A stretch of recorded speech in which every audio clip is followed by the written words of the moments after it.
Little Caesars changed the game, bro. They did. Little Caesars changed. That's the most shot shit. Hey, Chewy, blood. They want you on the podcast, bro. Look, he Mexican, bro. You gotta put him on. Am I interrupting your depression? I'm sorry.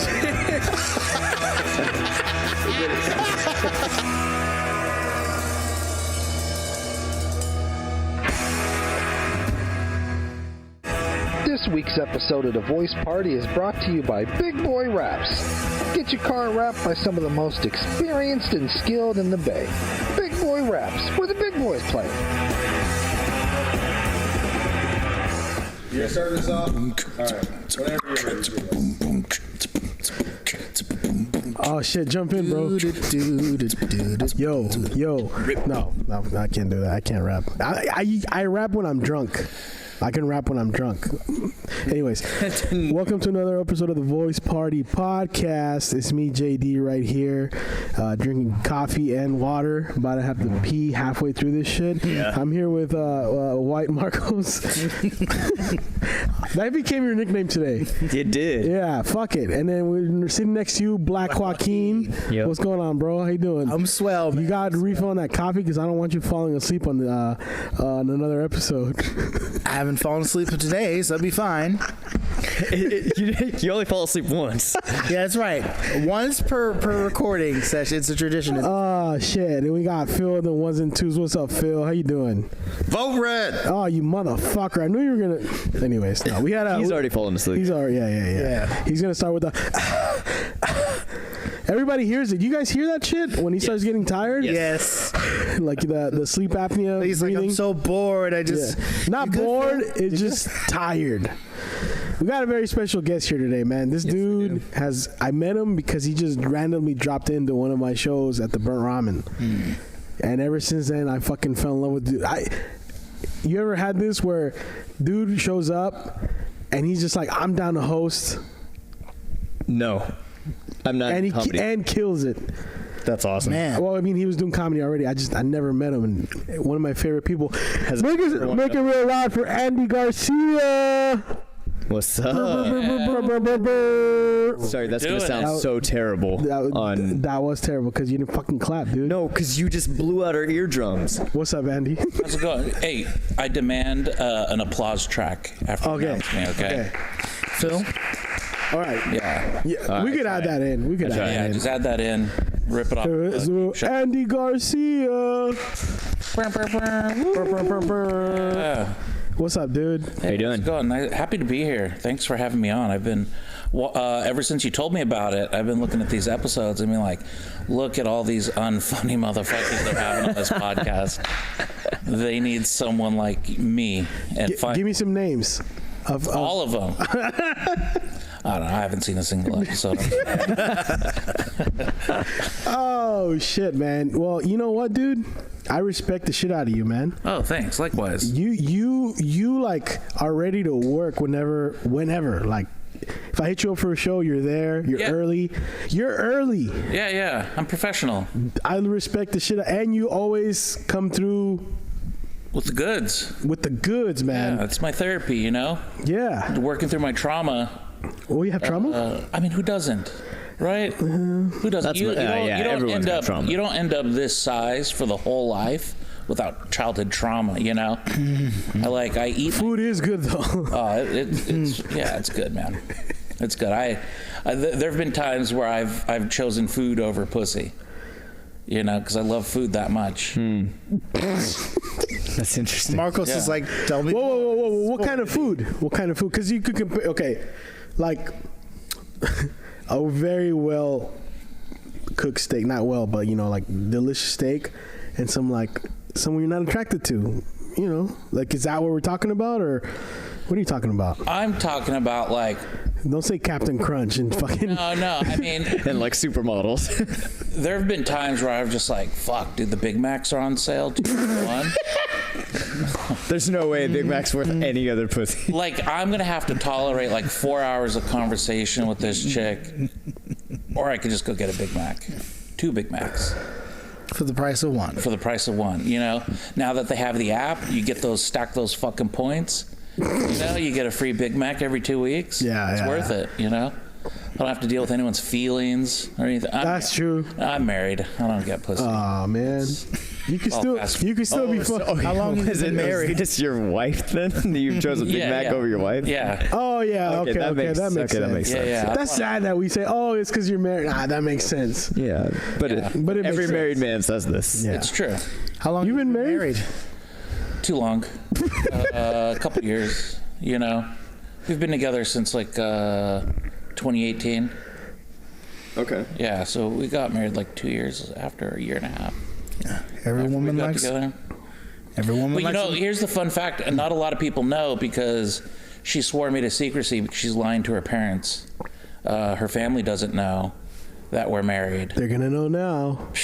I know. They're probably listening right now live over the listening device they have on my Wait, phone. so you're married, but the family doesn't know? Are you guys cousins or some shit? No. That's the only way I can, like, you know. She's just weird about it because she, like, has in her head that, you know, she needs, like, a big wedding and a big reveal, you know, to her family. See that. Yeah. And it's one of those things where, like, They know about you though, right? Yeah. I even asked her dad. Andy the gardener. After we got married, I asked her dad for permission to marry her to play along with the whole ruse, and he was like super pumped about that, you know, because like her whole family, they're all, you know, rural town, right leaning. Wow. My daughter is getting hitched. Yeah. And they're nice people, you know. I don't agree with a lot of their views or politics, but they're nice people. Definitely the ones that we would probably go to if there is like a Last of Us zombie apocalypse, you know? Right. Because they're Survivalists. they're sexually motivated to get more guns. Like that's What the fuck? yeah. No, there's people like that. They're just like, oh sure. my god, did you see this new Daniel Defense rifle? Oh my god, I'm gonna get 10 of them. And then they don't go shooting ever. You know, they just have this shit collecting dust.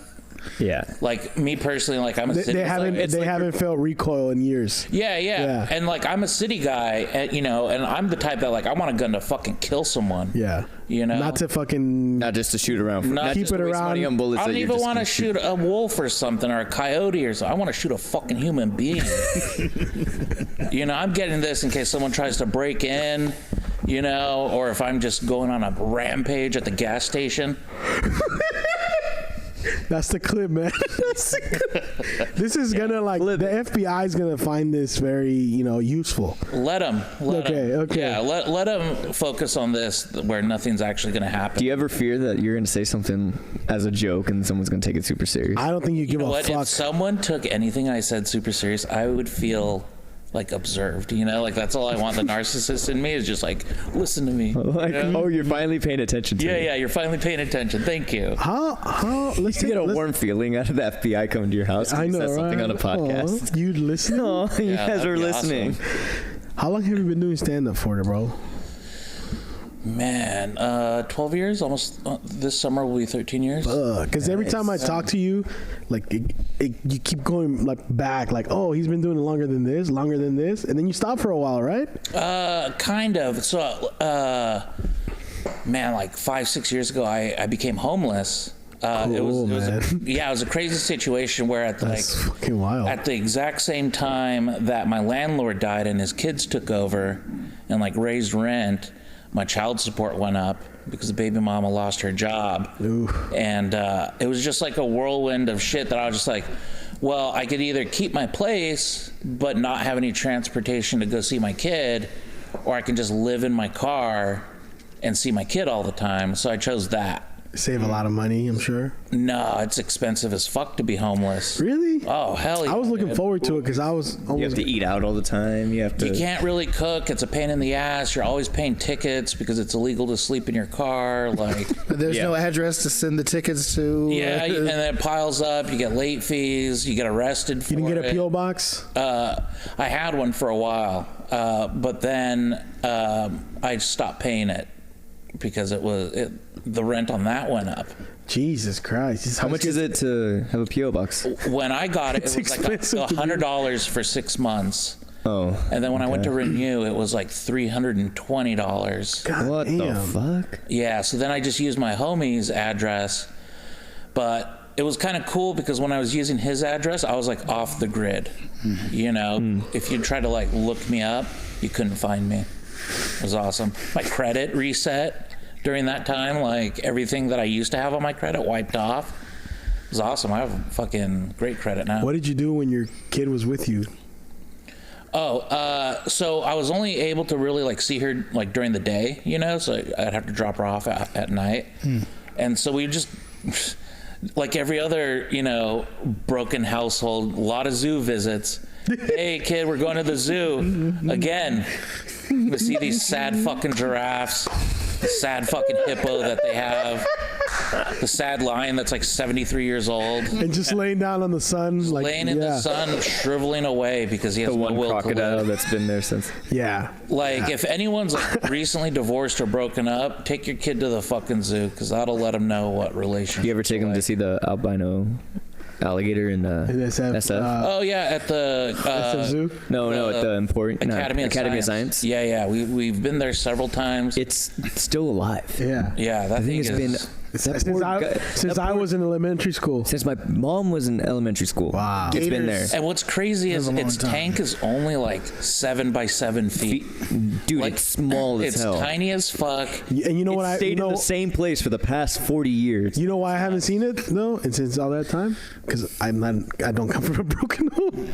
See, you have your parents, right? They took you to the zoo like once. Because I grew up fucking rich, so I went to other places. I thought we were killing it when they took me to Chuck E. Cheese as a kid, you know? Oh, you guys are poor as fuck then. Yeah. Hell yeah. Growing up, yeah. Our going out was McDonald's. Okay. That must have been nice. You were like rich poor. The play, McDonald's The money. playpen, the play place. Sorry, I don't know. Go If you were ahead. rich, you went to Jack in the Box. Oh, was that the key indicator? Yeah, it was expensive. It's expensive now too. It's fast food is expensive. And you know what, dude? Actually, yeah. McDonald's is the last like low. It's nostalgia. It's all nostalgia. Yeah, because they're all crap. Earlier this year or last year, no, like summertime, I lost my job and I had 2 weeks to leave my place. Oh shit. So I kind of, I used to look at like homeless encampments on the side of the freeway and think, fuck, man, that could be me one day, you know? Yeah. During that time when I was looking for new places to live and looking for work, that could be me when they started like to look more like, fuck, man, that's a lot cheaper than a lot of these options out here now. Almost a reality. That's pretty true though, you know? And I mean, it's crazy because like I did it for 2 years and I mean, I don't recommend anyone do it. It was terrible. Yeah. You know, my health took a shit. Like my feet were just getting swollen every morning for no fucking reason, you know? And I tell my doctor about it and they're just like, you still saw your doctor? Yeah, I mean, I had a full-time job. I had, health insurance and shit. And I go to my doctor. I was like, dude, why are my feet? And he's just like, well, you're sleeping outdoors every night, right? He's like, yeah. He's like, don't do that. Sleeping outdoors? Yeah, just, be warm. Oh, because you're cold? Yeah, just because I'm cold and I'm like sleeping at a weird angle.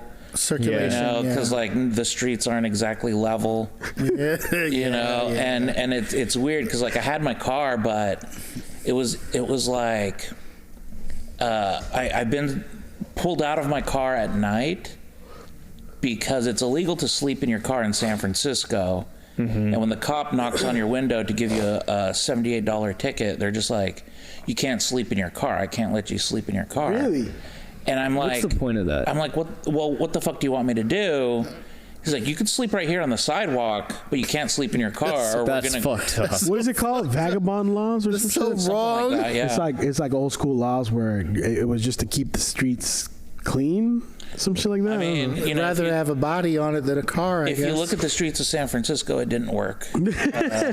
Especially today. Yeah. I mean, I can take you on a tour of all of the streets. It would be easier to show you all the streets that I haven't shit on than That's so gross. I've stepped in human shit before. I mean, I would say there was a spot by the beach, by Ocean Beach, and like there's like a middle divider that didn't have any no parking signs or anything.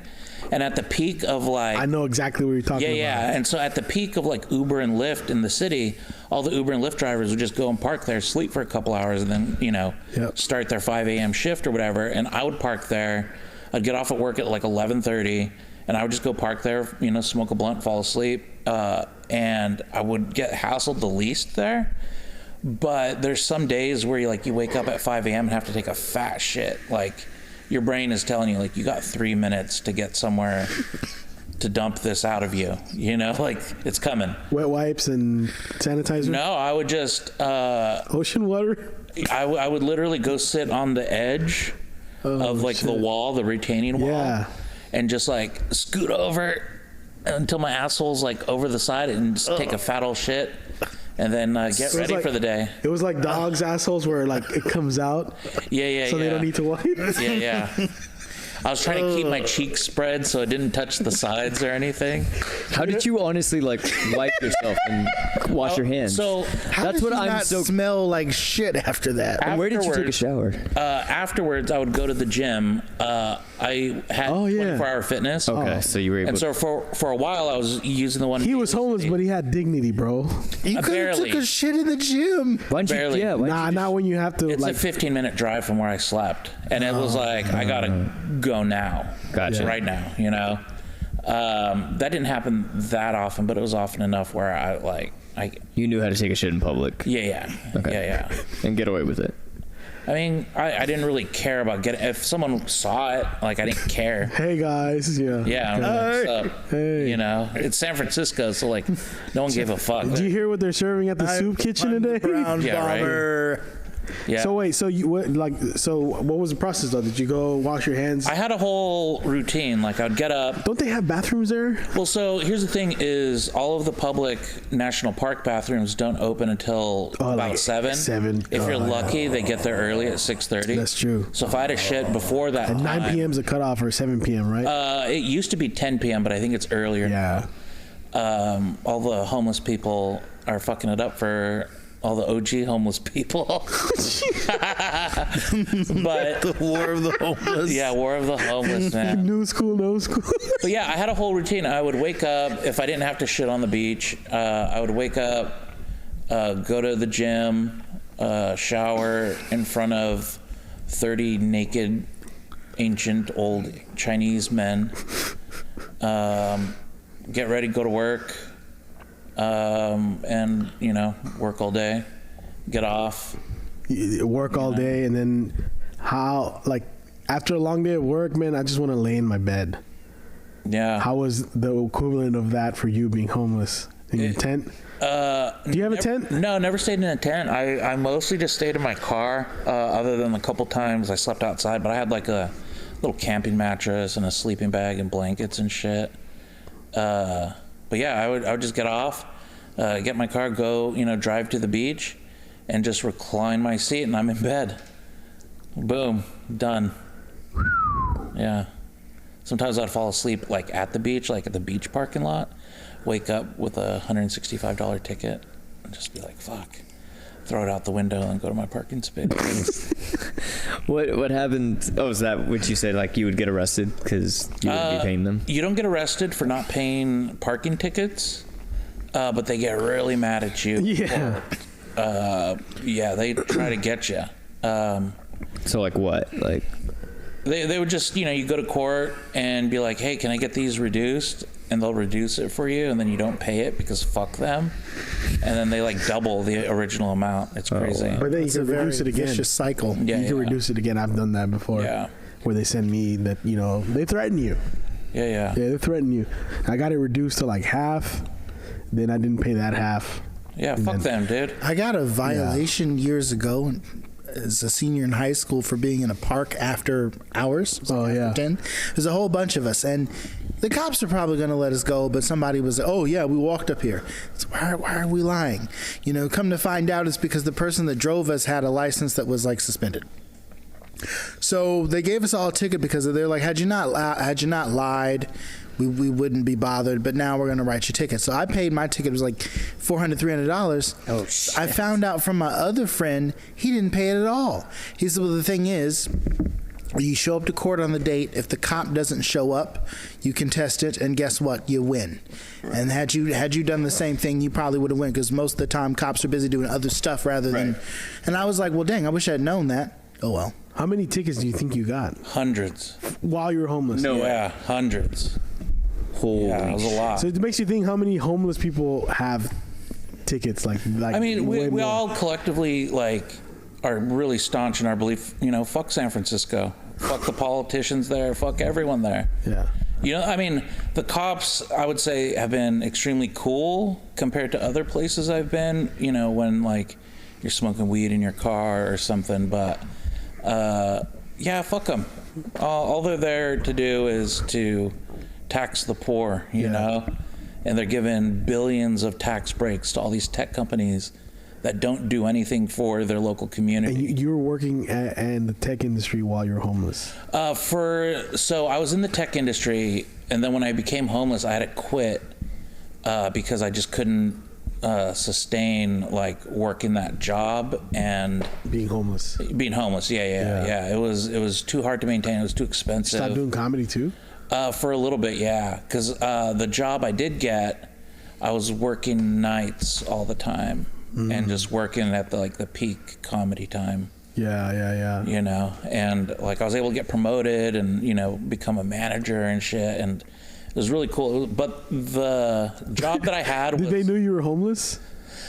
They kind of did, but they didn't believe it. You were like the Pursuit of Happiness guy, Will Smith. Yeah, no, totally. Without the kid. Oh no, with the kid. Yeah. But she didn't know. Right. She still doesn't know. She just thinks that I was always about to go do laundry after my visit with her because I had all my shit in the back of the car, Yeah. So yeah, no, it was just like that where I had a job, no one at my job knew. I mean, they all knew eventually, but because we all became kind of close. But it was one of those things where they didn't acknowledge it,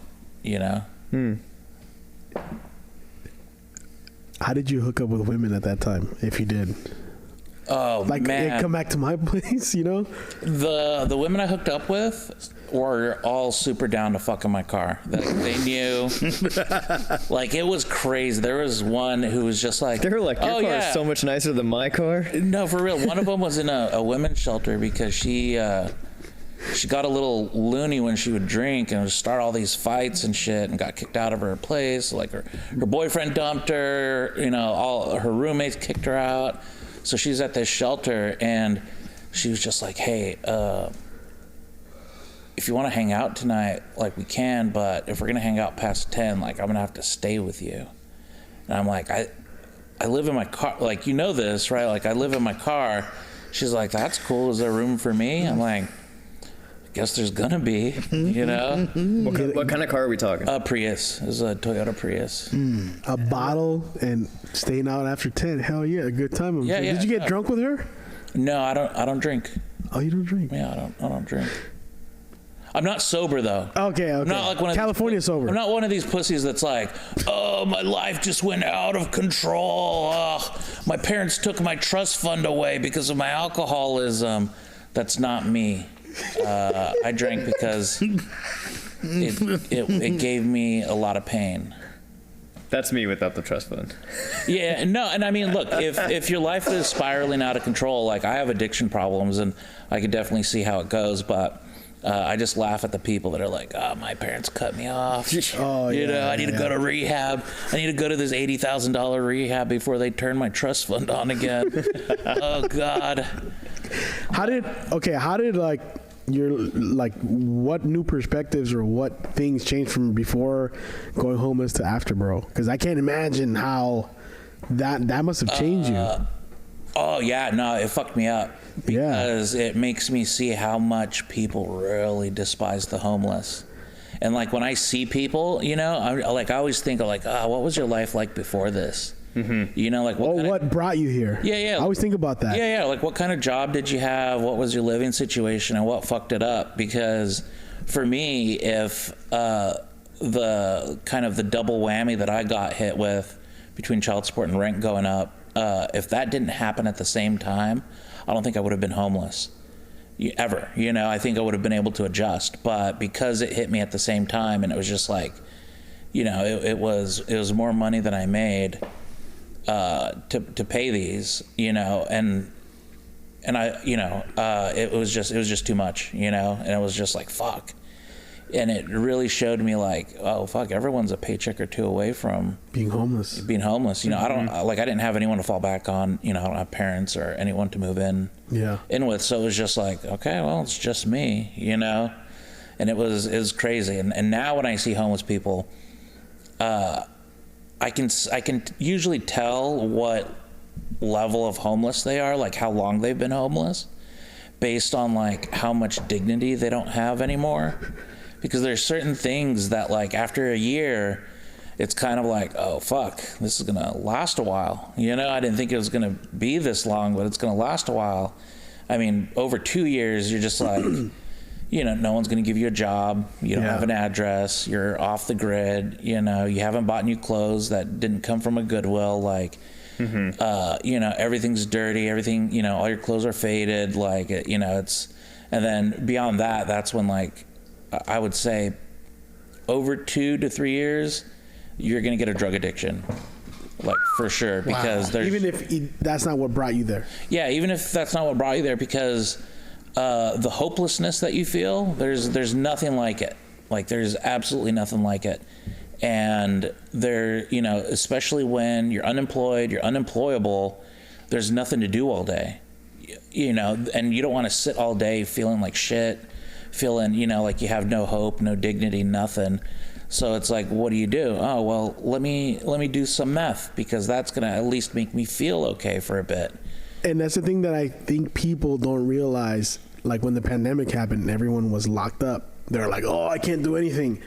Homeless people feel like this everywhere. Yeah. They're locked up is just, they're locked up, but outside. They're free. Yeah. And they're free in a way. But, like Bill Hicks has that quote, if you think you're free, try going anywhere without money. Yeah, no, it's real. That's how homeless people live. Yeah. Especially being in San Francisco, like I'm really fortunate that I always looked clean. I never looked homeless, but there was one time, it was less than a year in, I was walking to work and I would park my car at this parking garage in the Tenderloin because it was only $10 all day up until like 11:30 at night. And I would park my car there before work, walk to work. And while I was walking through the Tenderloin, I passed by the San Francisco Public Library right there on, Larkin or, Larkin Street. And there was a guy who was just handing out KFC to all the homeless people. And so they're on my walking path, but I walked around them because they're just blocking the sidewalk and stuff. And the guy running the whole thing, like kind of jogs to catch up to me. He's like, hey, sir. And I'm like, oh, what's up? He's like, here. And he gives me this KFC thing that he's been handing out to the homeless. And I was just like, fuck, like, do I look homeless today? Like, am I giving off the vibe, Because, like, in my head, I hadn't... It was a hopelessness that he saw in your face. Probably, He's like, I was going to this job. But the funny thing is the job that I was working in the weed industry. And I was, like pretty happy with it. It filled a small portion of the hole left by comedy, because I got to work with weed all day. I go into work, I had to smoke weed for my job. Like I had to test this shit out and be like, oh yeah, we should buy this, I got to, being in that industry, I got to party at Dan Bilzerian's house when he had his weed brand, and just seeing that amount of opulence and money being thrown away, I was just like, wow, this is crazy. I hope to rip people off like him someday. Dude's living in a $150 million house with models walking around the house and shit. Yeah, and it's crazy because that was my first LA event party, and for every guy that looked like me, there were 10 of the hottest women there, hottest women you've ever seen in your life. Yeah, you could walk up to any one of these girls and they all have over 100,000 followers on Instagram. They were all bad as fuck, and literally it was 10 to 1, and just busloads of hot women were just coming through the party as the party grew. And I stopped a couple of them because they were all super chatty, because for every guy that looked like me was a dude who was investing in weed, in the weed businesses and shit. So they all had low key, a lot of money, And I would stop a few of them and small talk with them, and I'm like, hey, what what brought you here? You know, how come you're here? And she's like, well, you know, Dan is having this contest for Hostess of the Year. And if you win the contest, you get a 2-year contract, and you basically get $100,000 a year for 2 years, and you get to be like a hostess for his parties. And so you get to travel with him and, you know, be at like all the nightclubs and shit that he parties at. Yeah. And I'm like, oh, okay. So like, are they putting you up or whatever? And she's like, no. Like, I had a day job in Nebraska, and, you know, I worked for like 3 months just saving up all my money to come out here. And I got an Airbnb until the end of next week, and hopefully he makes a decision. And I wanted to be like, he's not going to make a decision. Yeah. How many times have you guys smashed? Yeah, right. Yeah. Like, and I mean, even if that didn't happen, just imagine 400 girls who are just bad as fuck. You know, they're all like super healthy, super in shape. You know, it was mind-blowing to think that like these hundreds of women were there on their own, you know, on their own dime. On their own dime. Yeah. And at that moment, you probably had like I'm actually not that bad of a situation. You know what? I was thinking, I was just like, well, you know, they could still go home and shit in warmth. That's you true. Know? Yeah, he was still in a bad situation. Yeah, that's true. Like, I was thinking, I was like, there was over probably 400 days, at least 400 days, where I shit with outside temperature at night. You know, like, just imagine wintertime. Like, you know, the weather here, you know, if it's in the winter, it gets kind of cold. San Francisco is way colder. You know, I mean, it's not as cold as like Tahoe, but yeah, but it's still but it's still freezing. Warm It asshole in outside temperatures, like yeah. It's literal steam coming out. Yeah. Of your ass. Yeah, it was crazy. You know what Gabe Nolasco told me that a homeless guy told him? He said to him after a show, he was just smoking a cigarette outside of some club. He said, you know what? The homeless guy approached him. You know what us comedians, what you comedians and us homeless people have in common? We'd spend the most time analyzing everyday people, comics and homeless people, because, you know, that's. Do you see that? Is that like a? I mean, I see. You've experienced both. I feel as a comedian, I'm analyzing things to see what makes it funny. Mm-hmm. As a homeless person, I'm analyzing things in a hopelessness point of view. To just my risk if I rob that motherfucker. Did you ever have to resort to that? There was a couple times where I thought like, I need to steal. Yeah. To like make ends meet, you know. Right. But I never did, because I feel like it was something that it was hard to come back from. Right. You know, because I mean, were you? No. You weren't packing? No, not then. I was before I became homeless, but I got into a money situation before that and had to sell it. I was getting ready this summer to go homeless. I bought a little gas stove. A little portable gas stove. I was gonna make a big purchase for this big old amp battery. Oh, okay. To cook and light up. Yeah, and then you could plug it in somewhere for like a day, and it gives you power for like weeks. Oh, wow. If you don't use it, it's called the Jackery. Hopefully we can get sponsored. But anyways, for when we all go home. Yeah. And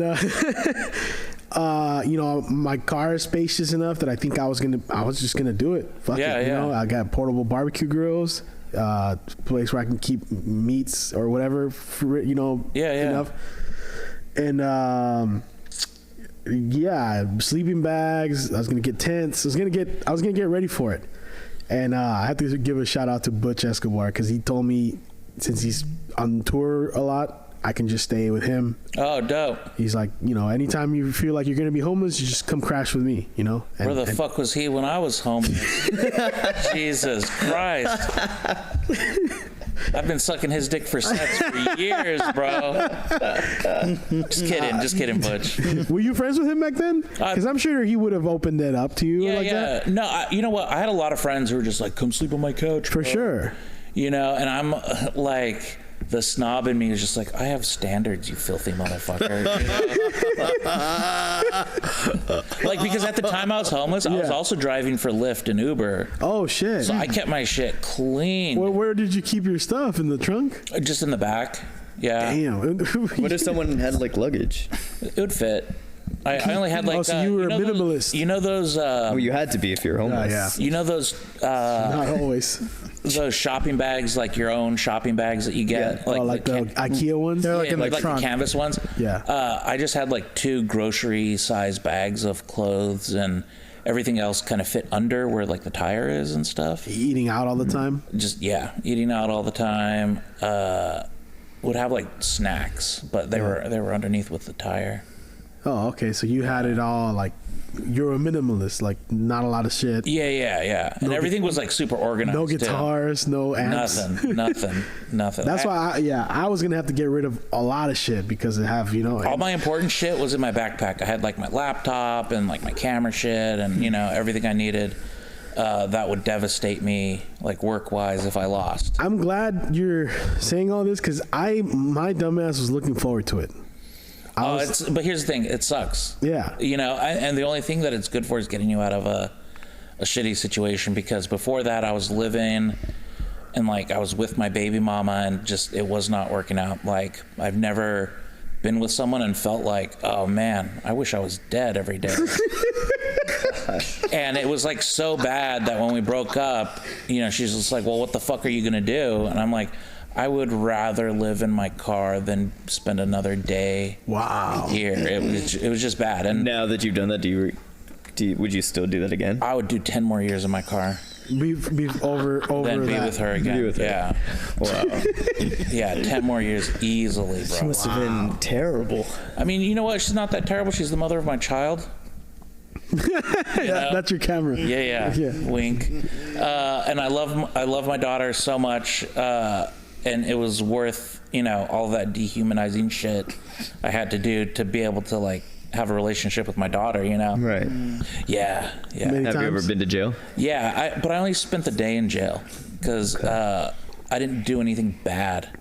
The cops were just on a trip, and this is in yeah. The cops were high, so they arrested me for fun. Well, so this was in Nevada. The time I went to jail and got arrested, I was in Nevada and Reno, and it wasn't legal yet there. Weed wasn't legal, and they pulled me over because my tags were expired. And the cop who pulled me over told me he was profiling me when he pulled me over, because he was just like, yeah, I'm here with this rookie, and I told him, I was like, look at this stupid fucking beaner. He's up to no good, I can tell. Wow. And they pulled me over right away. And that's the exact word he said? Yeah, and he found a gram of weed in my pocket. Oof. And he was just like, I knew it.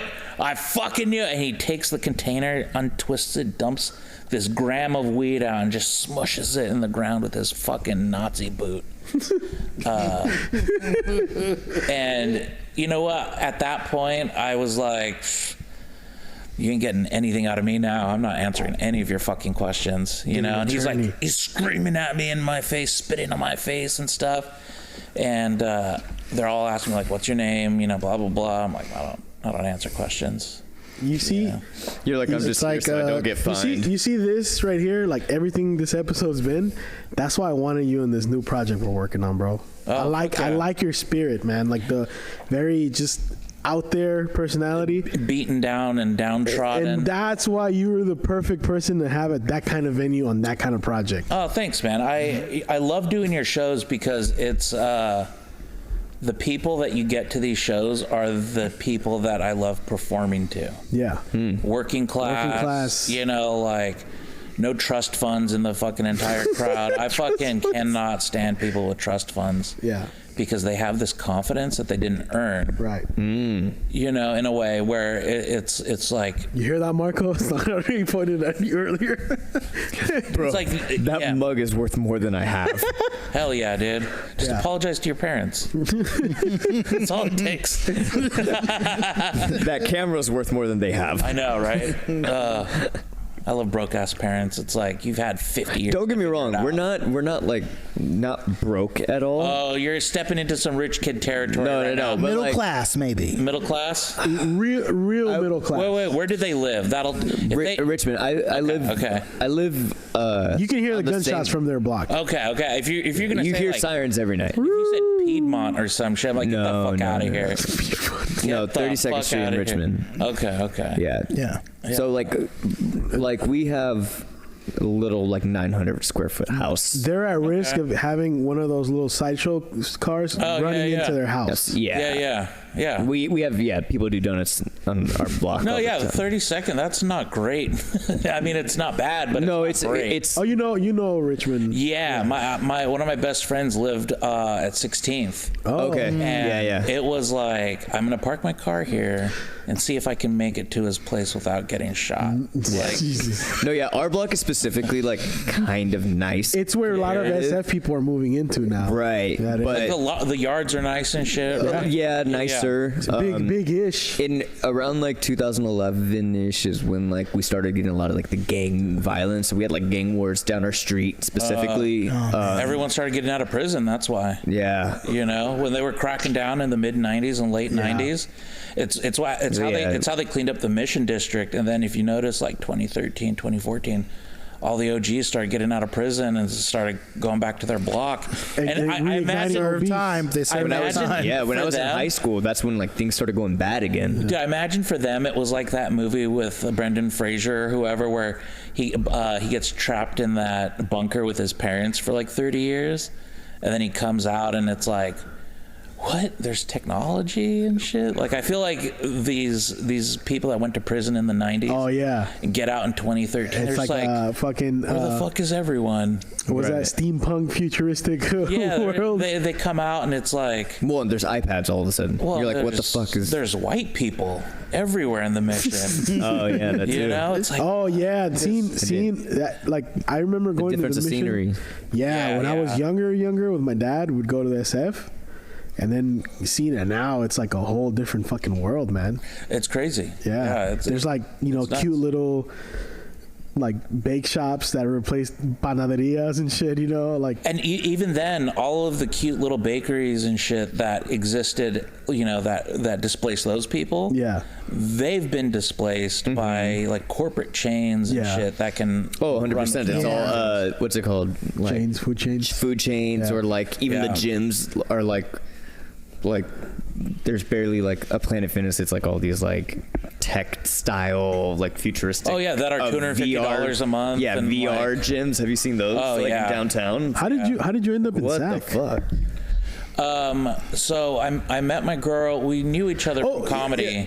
Actually, the question I was gonna ask: how did you come out of the homelessness? I kind of want to hear that first. Sorry. Yeah. Oh, it wasn't anything that I did. He's like, I'm still homeless, dude. It's my girl's place. No, I started dating someone, and from the shelter. The person I'm married to now.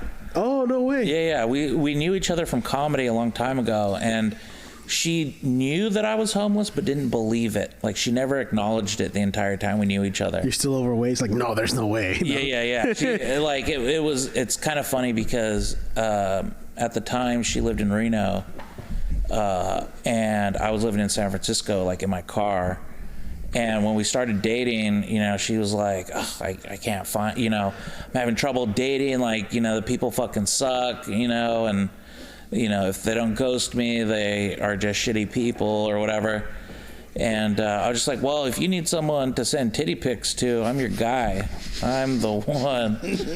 And that kind of riz got Modern day love story. Rock, paper, scissors. We're dating now. Yeah. And then we went on a few dates, and we hit it off. I think if anyone is gonna be with us, it's each other, because we're a lot alike and we're both difficult people, stubborn, so it's kind of a good match, even though we drive each other nuts. So just starting to date her got you out of the homelessness? Eventually, we dated for 7-8 months before we had a conversation about moving in with each other. Wow. Because she was living in Reno. You wanted that to happen fast, though. Or you didn't care? I'm impulsive. You would still be homeless if you didn't get into this relationship. Oh no, I would have been dead. I was planning on killing myself. Oh. The summer that before we got together, I was just like, I've already passed my 2-year mark. I'm gonna You're done. Kill myself on my birthday. I'm gonna have like a really good time, go party with a bunch of Coca-Molly and just, all my birthday. I had it planned. Wow. And You're for real. You're not making a bet. Oh no, yeah, for real. Like I was like, I've had a good run. I've lived a couple lifetimes in my short time on Earth, and But you were going to leave your kid behind too? She'll get over it. She has a tablet, dude. That's all she cares about. She has her fucking tablet. Modern day parenting, baby. I would have sent her a gift card for some Robux. She would have been invest fine. in Bitcoin. Yeah, no, I mean, at the time, like the hopelessness and despair, and I'm just like, I don't want to go through another year of this. Right. I didn't even know there was going to be a pandemic. But if like the pandemic hit while I was doing while you were homeless, and I couldn't get any of that Trump money, I would have just blown a hole through the back of my head. But you didn't have a gun. They're so easy to get, dude. They're so fucking easy to get. Wow, dude. I did not expect to hear that you were in this situation. Oh, yeah. No, it was crazy. But I didn't really talk about it. I didn't talk about it on stage. I still don't talk about it. Yeah, that's why I was going to ask. Like, you don't talk about it on stage? No. He's like, so whatever you guys do, please keep it a secret. Yeah. Please don't air this out. Can you edit this? No. Like, I'm not embarrassed about it, but when I think about it, it just puts me in a fuck. It's a triggering set of stories. It's still like a wound that's not fully healed. Have you done therapy for this? Yeah. And is it helping? Therapy helped. But then my therapist was just like, we're going to have to break up because I'm moving. Just like, fuck, So now you have to go to therapy for that. Well, I have insurance now, so I'm finding someone who's good. But my problem with finding doctors or therapists, I don't want some young person who's just had an easy ride their entire life. Because it's so hard to relate to them. Yeah. And it's hard for me to talk to someone who has only read something out of a textbook and not experienced anything, because then it's like, oh, well. How do you go about finding someone like that, though? I just look for an old motherfucker that didn't get licensed until the last 5 years. Oh, okay. Like that's actually like you could Google their names, you could see their arrest records and shit. They had to claw their way to get to the we had therapist. We had a guest on, one of your friends, I think, who did this program that like in Oakland found therapists for like young either young kids or just people from the hoods, and brought them psychologists, psychiatrists from like similar backgrounds. Oh, nice. Because they noticed that people not same color, not same background, it wasn't as effective as someone who grew up from Compton giving therapy to someone from East Oakland was more effective than someone from fucking Missouri giving I was doing our virtual only period. I remember that. Yeah. And like, I met her at one of your shows. It's a big thing to actually get therapy from someone who's maybe had a similar background as you. Yeah, because I mean, if you get the white kid that has never had a struggle for anything, and they're just they got their license and and everything at the earliest age possible, and it's like my first question is, I'm like, what's the most challenging thing you've ever experienced? And if they just be like, oh, well, it was finals, I'm like, get the fuck out of here, dude.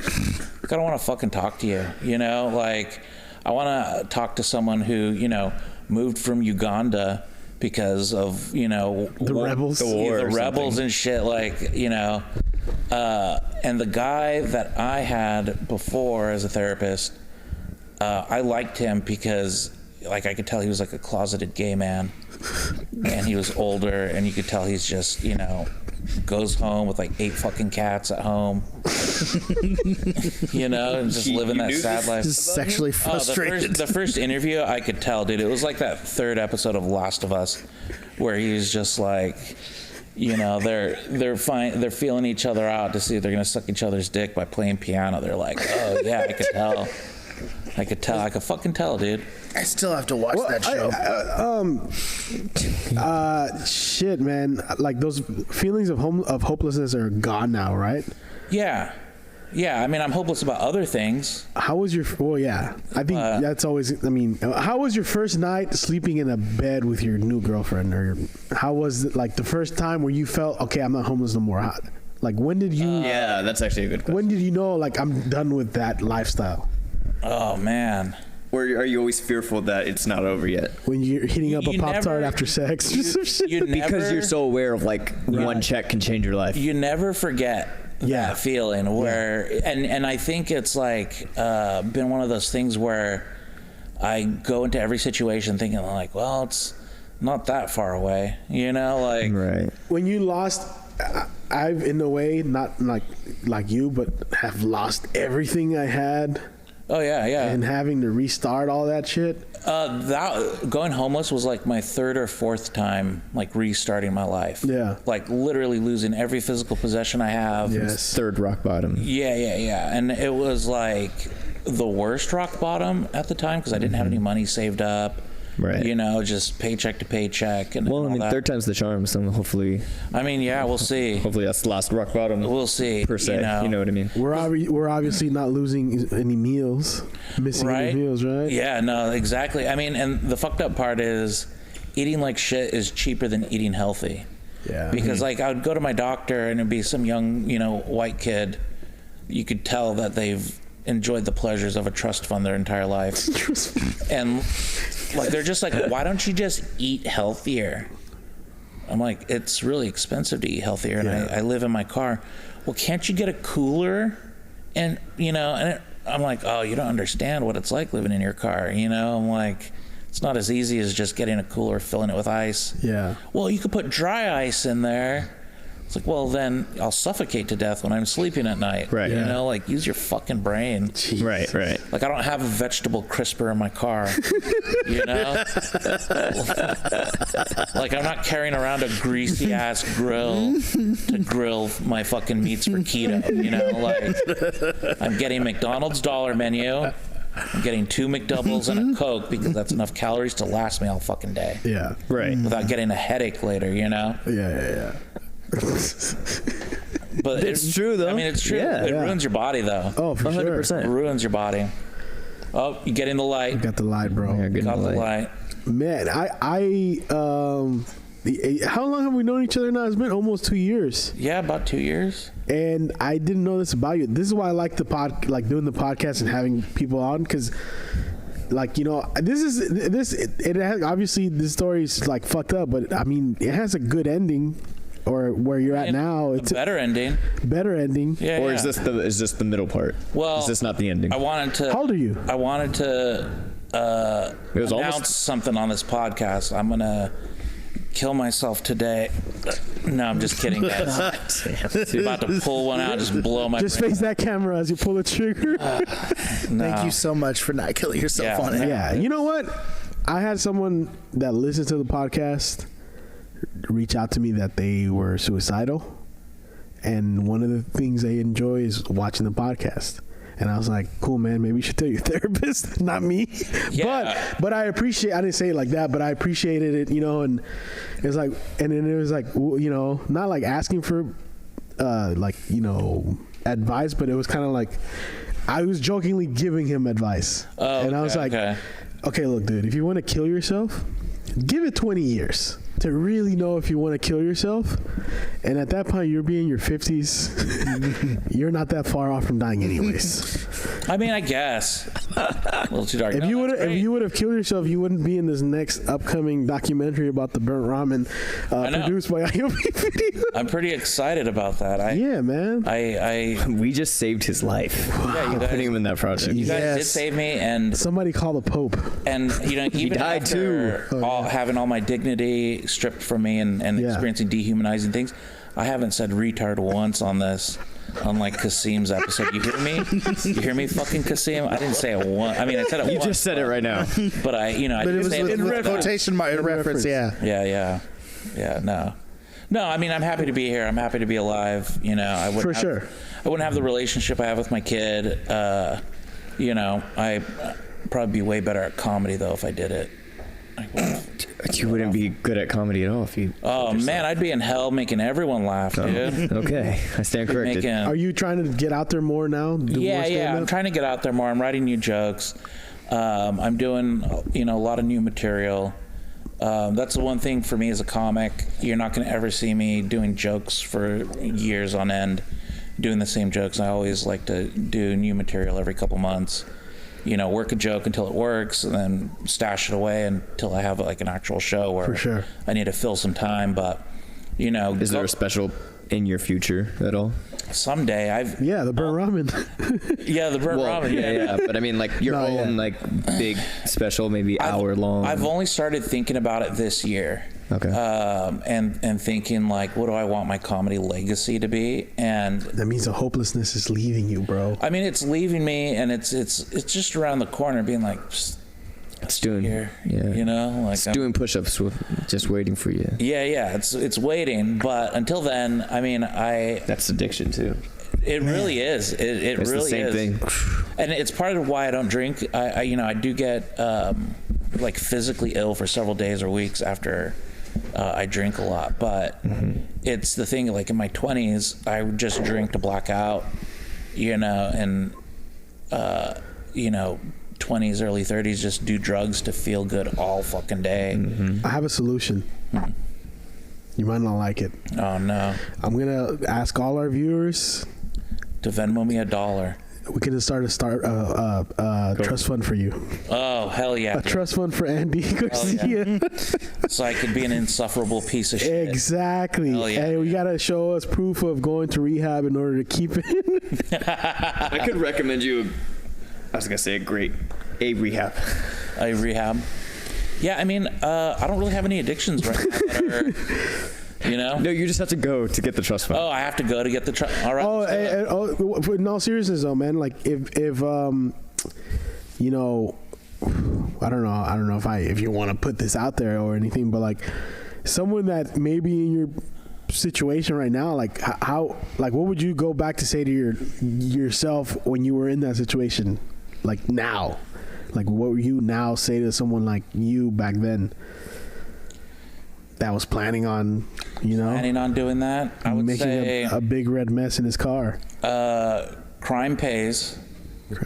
Yeah, fucking find these Airbnb houses that are empty, rob the shit out of them, steal all their fucking copper. Jesus Christ. Steal everything. They're insured. They're going to get it back. It's fine.